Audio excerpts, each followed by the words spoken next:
Hello! So a while ago, the teens surprised me for today because it's my 30th birthday. 30 na akong edad. But all throughout these years, I'm grateful for God's providence, and not only providence but even for God's grace until this time. Yeah. So 30 na ako, and then ila kong gi-surprise.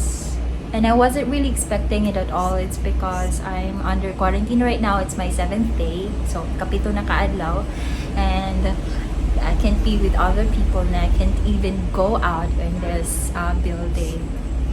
Pero as in, bisan ulan, even though it was raining tonight, bisan kaulan. And, bisag sila ra, but I'm grateful that there are those people who really took time and show that they care and show that I am important to them. So, na siya.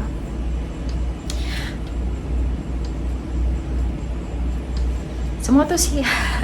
Ila ko gi-surprise and I wasn't expecting it kay dili lang sa tungod kay ulan but tungod sa akong situation karon. Yeah, and I'm really touched and I really appreciate it a lot. So there are a lot of things nga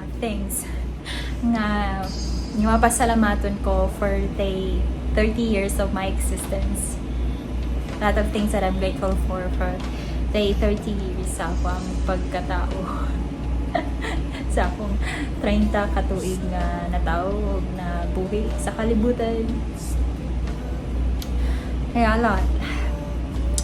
My family, friends, especially those who really cares, and church mates, and Dwayne, but yeah.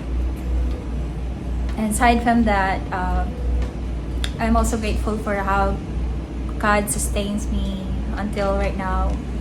How God strengthens me and enables me not also to grow in age, but as well as grow in maturity.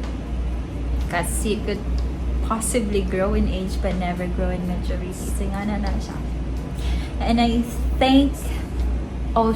am thankful as well for one thing that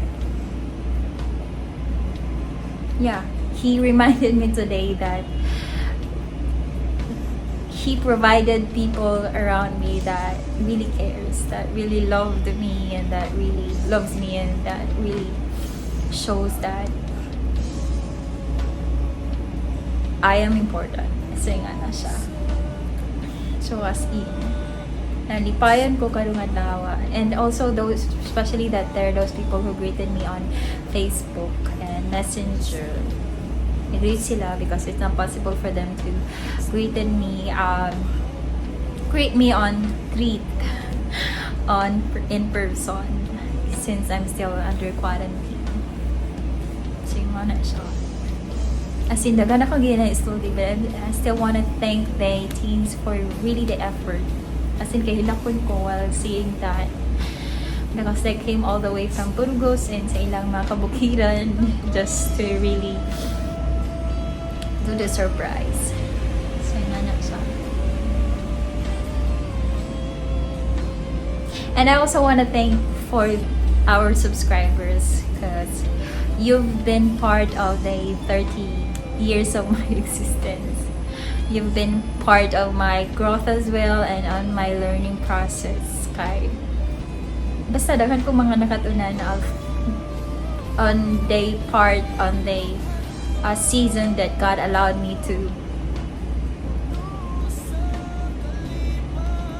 connect and to share my life to you para ninyo or diha ninyo. I mean, I've learned a lot, although there are those highs and lows sa akong kinabuhi, even ani nga channel. But at the end of the day, I'm still grateful because nagaingon pa ang pulong sa inyo according to the word of God that all things work together for good to those who love God and to those who are called according to His purpose. So, ay katuyo ang tanang mga butang. So, I know that God is the reason why He allowed that part this season of my life, having this channel, having people that cares, mga subscribers and avid subscribers of mine, of ours. For me to be able not just to grow, but even to be a blessing, I hope. Yes, and I'm talking too much and I'm sorry for that. I'm just really happy. Because one thing I've learned in life is for you to be satisfied with what you have. I mean, for you to really experience the satisfaction, you have to be grateful for even sa mga ginagmayng butang or for the little things that you have. Not just for the big ones. Because when that time, kung niabot na ka sa time, if you come to the point when you are so ungrateful even for what you have, you start being unsatisfied. So, yeah, I'm grateful for all the seasons that God allowed in my life, and for all the people that God enabled me or given me a chance to meet and to deal with, because they've been part of who I am right now. Kasi nga na siya. So, pasensya na kayo sa akong pag-seryoso, but I am this at times. Kasi nga na siya. Na mga panahon ngayong anila dyan ko. Pasensya na. This is my birthday. So, I'm grabbing the chance to talk too much. But yeah.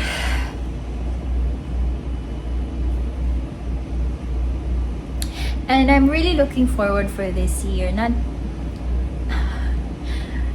One of the things that I'm looking forward for this new year, lain na po nga tuig sa akong kinabuhi, is that I'm looking forward for what God has in store sa akong kinabuhi, not just for me, but in my relationships aspect, my plans, dreams. Kasi nga na siya. Because sometimes God would surprise you with a lot of things in life. So nga na siya.